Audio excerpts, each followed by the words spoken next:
this is my setup for my minivan solar panel. It's really a solar panel that's about 42 inches by just under 2 feet, 24 inches, maybe 22 inches. I'll give you the exact dimensions later on, but it's installed crossways between the bars or the crossbars for my rack.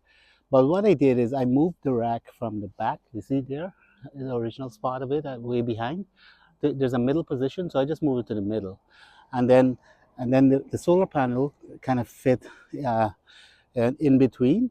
I used a Z bracket that comes with this type of solar panel. Now, you just have to order it, about 15 bucks or so. You get 4 of those. So these Z brackets, I put it here and like that there. I put it so it's installed. It's screwed on to this Z bracket from at the bottom, and then these two holes are attached to the bar. Now the thing about this is that it's actually installed upside down. It should be the other way around, such that this part here that's on the surface should be flat on the surface and screwed into wherever you're installing the panel, right? But I put it the other way because I have it suspended. It's suspended, but it's held together with these metal mending plates, I call them. So these mending plates you can buy at any hardware store.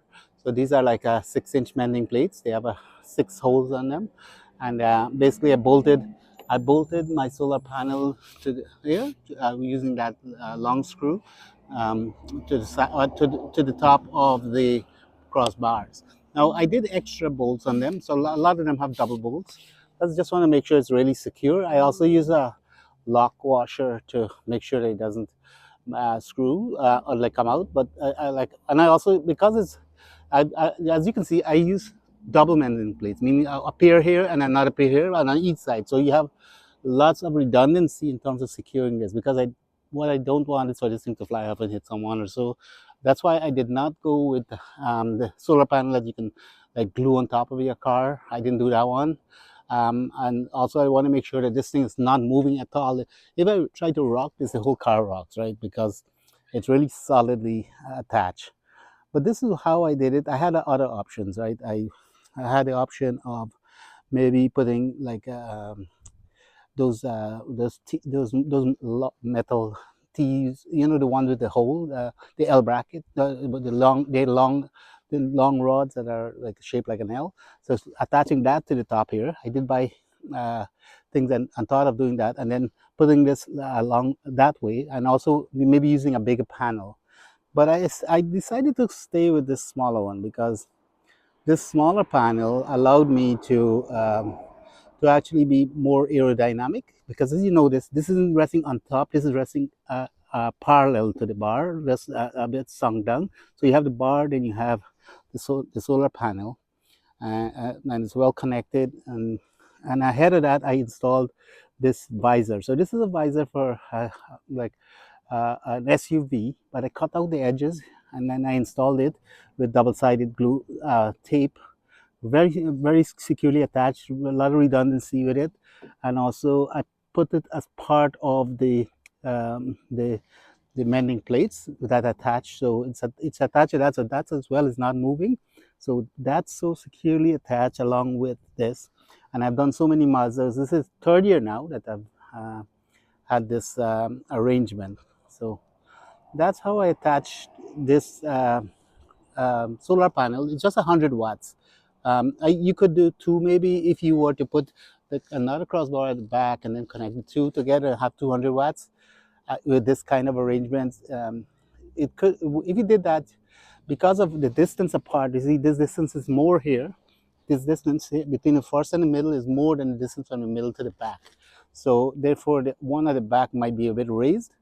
I didn't want to go through that, and I also have a 200-watt panel that I could have put like lengthwise, how the van run, but it would have to rest on top of the crossbars. If I did that one, I think you would have more drag, and like wind drag when you're driving. I didn't want that, so as a result, this is how I did it, and I'm happy with it because it's kind of like on top of the car. You have the wind deflector. I don't feel it. It's as if it's not there. So Anyway, and what I did is instead of routing the wires all the way to the back, I just did the easy way, the fastest way to get in, which is through the door here. So I had it come down like that, and then it goes directly inside. And it really, when the door closes, it doesn't pinch any wires or anything like that. I had my mechanic, and he said he couldn't have done a better job himself, right? So it's just a simple thing in that it just here, it just comes out from here and then here, right? So it comes around and comes all the way down. I normally have my bluetti here, and also I connect my fridge there, but I have a little extension so you can see better. So I put the bluetti here. You can see.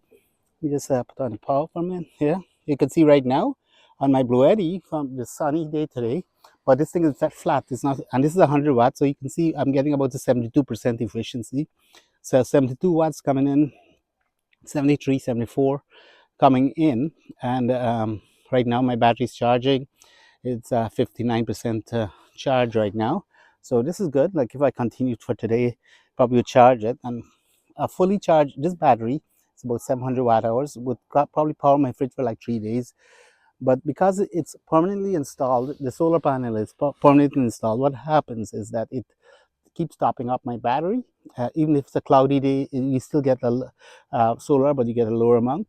But so it keeps topping up my battery. So as a result, it's sufficient for me.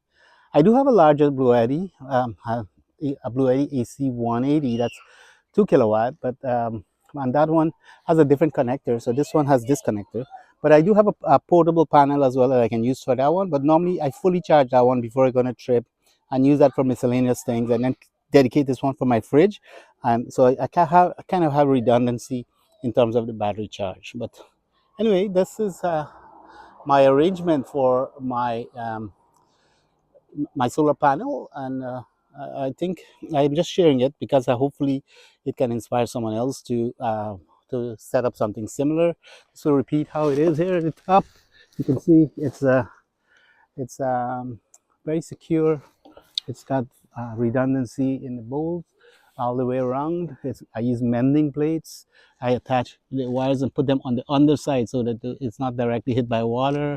For here on the underside, it's on the underside. If you can see that, but it's on the underside for. It's on the underside.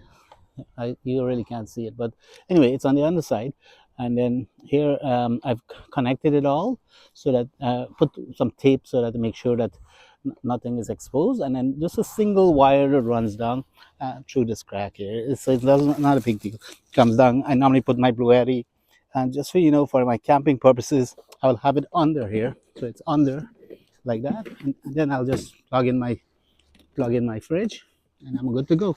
And my fridge will be powered, and then I can also quickly plug in anything else I need, like for example my phone or so. You have all the different. I'll do another video on the power station, but that's how I get electricity while I'm on the road. So just thought I'd share that with you. Thanks. Hope you enjoyed this video, and like and subscribe. Thanks. Bye.